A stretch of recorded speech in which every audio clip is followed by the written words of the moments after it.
प्रभु यीशु मसीह में बहुतायत का जीवन मिलता है। आज अपने प्रभु के वचन से हम देखेंगे व्यवस्था विवरण की पुस्तक, उसका 4 अध्याय, उसका पहला और दूसरा पद।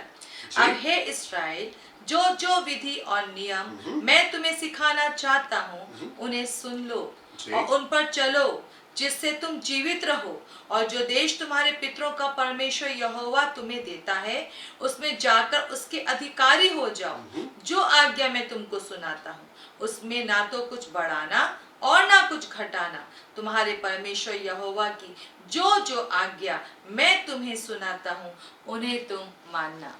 जी मेरे प्रियो, बहुत ही आवश्यक पद है, बहुत ही आवश्यक शब्द है जो यहाँ पे लिखे हैं। एक बार फिर से हम देखेंगे ये परमेश्वर का वचन यहाँ पे हमसे सीधे तरीके से क्या कह रहा है। अब हे इस्राएल, जो विधि और नियम मैं तुम्हें सिखाना चाहता हूँ। अब हे इस्राएल, हे मेरे प्रिय लोगों, इस्राएल का मतलब हे मेरे प्रिय लोगों, जो जो विधि और नियम मैं तुम्हें सिखाना चाहता हूँ उन्हें सुन लो और उन पर चलो। परमेश्वर यहाँ पे हमसे कह रहे हैं, परमेश्वर का वचन यहाँ पे हमसे कह रहा है कि जो जो विधि और जो जो नियम मैं तुमको सिखाना चाहता हूँ तुम उनको सुन लो और उनके ऊपर चलो ताकि तुम जीवित रहने पाओ। बहुत ही आवश्यक शब्द है मेरे प्रियो। यहाँ परमेश्वर का वचन ये नहीं कह रहा बस प्रार्थना करो, आराधना करो, खूब विश्वास करो और बाकी सब कुछ ठीक हो जाएगा, सब कुछ बढ़िया हो जाएगा। परमेश्वर का वचन ये नहीं कह रहा है सिर्फ प्रार्थना करो, सिर्फ आराधना करो, मुझ पे विश्वास करते हो बस बहुत है और ये काफी है और सब कुछ हो जाएगा। कई बार मसीह जीवन में हम संघर्ष को महसूस करते हैं। कई बार मसीह जीवन में हम ऐसा महसूस करते मानो हम दीवार से आकर के टकरा गए, आगे का रास्ता हमको दिखाई नहीं दे रहा है क्योंकि हमने अपना जीवन सिर्फ आराधना में ही, सिर्फ प्रार्थना में ही और सिर्फ विश्वास करने में सीमित रखा।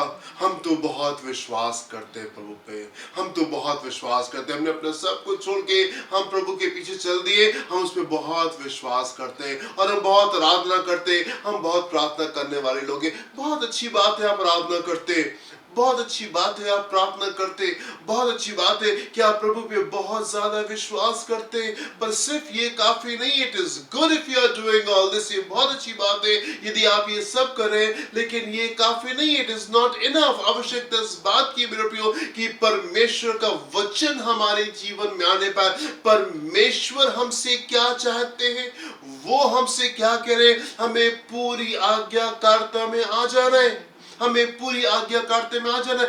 आवश्यकता सिर्फ इस बात की नहीं कि आप यीशु की आराधना करने वाले जन होने पाए, आवश्यकता इस बात की भी है कि आप सारे पाप को छोड़ करके परमेश्वर की सिद्ध इच्छा में निकल करके आने पाए और आपका जीवन ट्रांसफॉर्म होने पाए, बदलने पाए और उस रूप में निकल करके आए जिसमें परमेश्वर चाहते कि निकल करके आने पाए। हमारे जीवन का उद्देश्य ये नहीं है कि हमारी संसारिक बातें कैसे अच्छी हो जाए। हमारे जीवन का उद्देश्य ये है कि जब हमारी आंखें बंद हो अपने आप को यीशु की गोद में पाने पाए। संसारिक सफर हमारा खूबसूरत हो, जब हमारी आंखें बंद हो हम स्वर्ग के योग्य होने पाए और हम स्वर्ग में प्रवेश भी करने पाए। इसलिए परमेश्वर हमसे कह रहे हैं सिर्फ आराधना कर लेना काफी नहीं है, सिर्फ प्रार्थना कर लेना काफी नहीं है, सिर्फ विश्वास कर लेना काफी नहीं है, पर जो जो विधि और जो जो नियम मैं तुमको सिखाना चाहता हूं, जो जो विधि, जो जो बातें, जो जो चीजें मैं तुमको सिखाना चाहता हूं, तुम उनको सुनो और उनको पूरा करो और उनके ऊपर चलो ताकि तुम जीवित रहने पाओ, ताकि तुम जीवित रहने पाओ। कलीसिया में कुछ ऐसे भी लोग होते हैं जो सोचते नहीं हमको सब कुछ आता है, हमको सब कुछ मालूम है, हमको मत बताइए, हमको मत सिखाइए, हम सब जान देंगे। फिर मैं आपसे कहना चाहता हूँ यदि आप वो जन है जिसको लगता है कि नहीं मुझे सब कुछ आता है, परमेश्वर के चरणों पे आ जाए और आप देखेंगे परमेश्वर के बड़े बड़े लोगों से भी गलतियां हो गई और उनसे चूक हो गई और प्रभु को उनको दिशा दिखानी पड़ी। तो आप ये मत सोचिए कि नहीं हमको सब कुछ आता है, हमने सब कुछ जान लिया। बहुत आवश्यक है कि आप उसके चरणों पे आए, उसकी बातों को आप सीखने पाए, उसको फॉलो करने पाए। परमेश्वर के वचन में एक जन है, उसका नाम शाऊल है और प्रभु ने उसको पहला राजा होने के लिए चुना। परमेश्वर उसको पहला राजा होने के लिए चुना, और जब वो पहला राजा चुना गया, उसका स्वभाव क्या था, उसकी प्रतिक्रिया क्या थी। आप देखिए यहाँ पे क्या लिखा हुआ है, पहला सामुएल उसका 9वां अध्याय उसके 21वें पद में क्या लिखा हुआ है।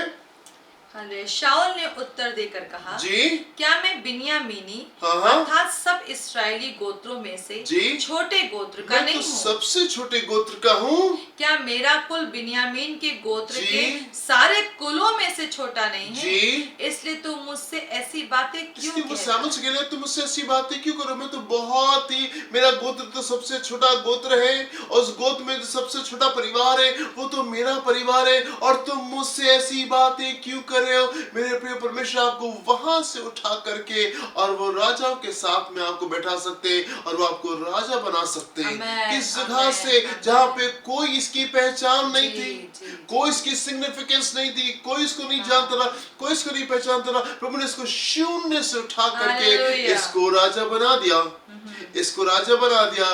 पर जब राजा बन गया तब क्या हुआ, अपनी इच्छा के अनुसार। हमको मालूम है, हम सब जानते हैं, हमको ये पसंद है, हाँ प्रभु आपकी इच्छा ये तो है, पर मुझे ये अच्छा लग रहा है, और हम इस तरीके से आपकी आराधना करेंगे, हम इस तरीके से काम को करेंगे, हम उस तरीके से करेंगे। परमेश्वर के वचन मालूम तो है, सैमुएल वहां पे था सारी बातों को बताने के लिए, पर ये वो जीवन है जो कि अपने अनुसार चलना ज्यादा पसंद करता है। परमेश्वर क्या कह रहे हैं वो आवश्यक नहीं है, परमेश्वर का वचन क्या कह रहा है वो इम्पोर्टेंट नहीं है, परमेश्वर के लोग क्या कह रहे हैं उनकी नहीं सुनना है। हमें मालूम है कि हमें क्या करना है, और हम उसी मार्ग के ऊपर चलेंगे। और इस प्रकार का जीवन जो कि परमेश्वर की नहीं सुनता, जो कि परमेश्वर के वचन की नहीं सुनता, और जो परमेश्वर के लोगों की नहीं सुनता, क्या होने पाता है। पहला सामुएल उसका 13वां अध्याय उसके 13वें पद में क्या लिखा हुआ है।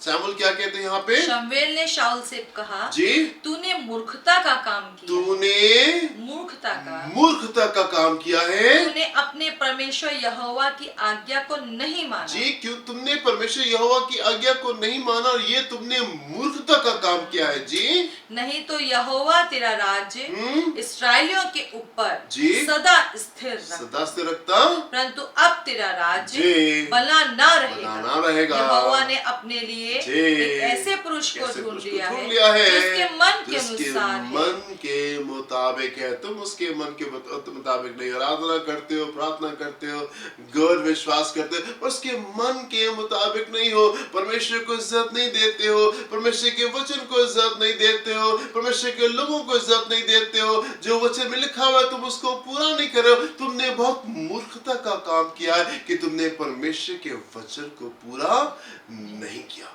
तुमने मूर्खता का काम किया। कई बार हमारा ध्यान उधर होते नहीं, हम तो आराधना में इतने मगन हैं, हम तो विश्वास में इतने मगन हैं, हम तो प्रार्थना में इतने मगन हैं। नहीं प्रभु आपको करना पड़ेगा, आप कैसे नहीं करेंगे, आपको करना पड़ेगा। आज्ञाकारिता में आने की आवश्यकता, यदि आप आज्ञाकारिता में आएंगे तो आपको जिद वाली प्रार्थना करने की आवश्यकता नहीं पड़ेगी।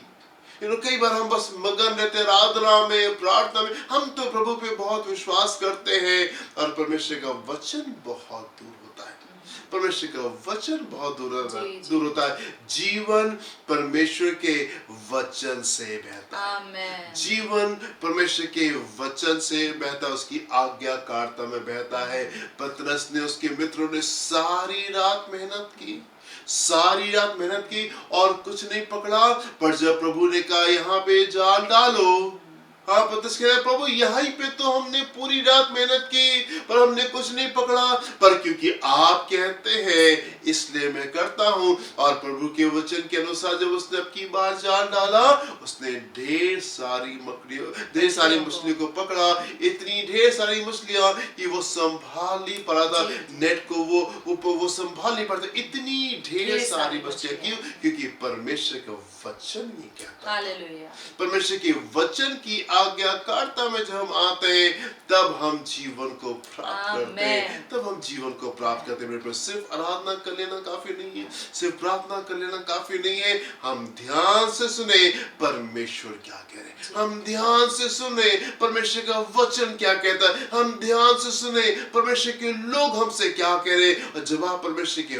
वचन को इज्जत देंगे, जब आप परमेश्वर के लोगों को इज्जत देंगे, जब आप परमेश्वर को इज्जत देंगे, मेरे प्रियो, आपके जीवन में खूबसूरती आने पाएगी।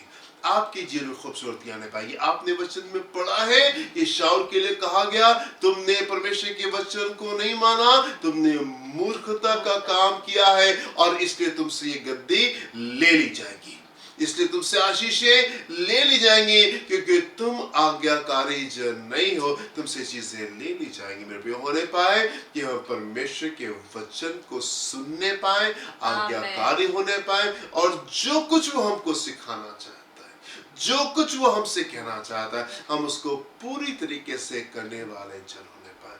प्रभु आपको आशीष दे। हम प्रार्थना करेंगे।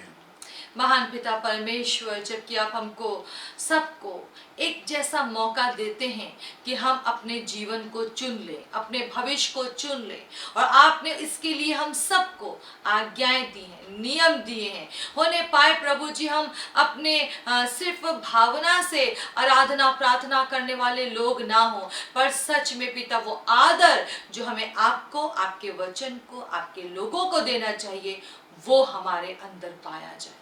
होने पाए पिता परमेश्वर, जबकि आप चाहते हैं ऐसे कि हमारा सिंहासन, हमारी वो उत्तम बातें जो आपने हमारे लिए रखी हैं वो सदा बनी रहें, पर प्रभु जी हम पाते हैं कि हम उनको समय दर समय हम उन चीज़ों को खो देते हैं, क्योंकि आपका आदर और आपके वचन के प्रति आदर, आपके लोगों के प्रति आदर मिसिंग होता है, गायब होता है। तो प्रभु सारे अवसरों को सही तरीके से इस्तेमाल करने के लिए, आपके वचन को पूरे समय मानने के लिए, चौकसी करने के लिए आप मेरे प्रियो की मदद करें, ताकि जबकि आप चाहते हैं हम चाहे कितने भी छोटी जगह से क्यों ना आ रहे हो, आपकी इच्छा है हमको ऊंचे पद पर बैठाने की, हम सब वहां तक पहुंच सके। आप मेरे प्रियो की मदद करें। आपसे तो सब संभव है, पर प्रभु जबकि आप चाहते हैं कि जो संभवता जो हमें देखने का जो तरीका है, आपके जब तरीके से चलेंगे तब वो संभवता देखेंगे। तो प्रभु मेरे प्रियो की मदद करें आपके तरीके से चलने के लिए। शत्रु जबकि बहुत सारे चालों को चलता है, आप प्लीज उस पर जय पाने के लिए आप मेरे प्रियो की सहायता करें, बुद्धिमान होने के लिए मदद करें, मुक्तापूर्ण कार्यों को हमारे प्रत्येक लोगों के जीवन से दूर करें। प्रार्थना यीशु के नाम से मांगते हैं, Amen and amen. प्रभु आपको प्रियो बहुत आशीष दे। God bless you. जय मसीह की। जय मसीह की।